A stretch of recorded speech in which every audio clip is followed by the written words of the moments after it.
Hi guys, welcome back to my channel. Today I'm going to show you how you can set virtual background or virtual background option not showing on Zoom app.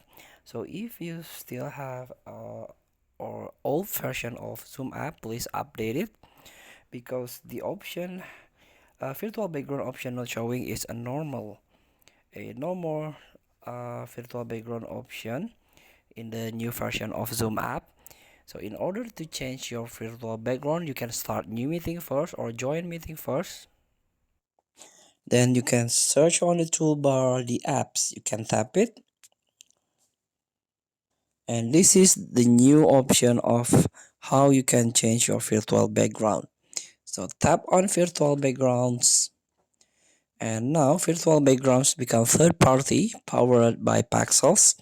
There are four categories: nature, interiors, art, and travel. Feel free to try. Thank you for watching. Don't forget to comment, like, and subscribe. And also click the text button below. See you in the next video.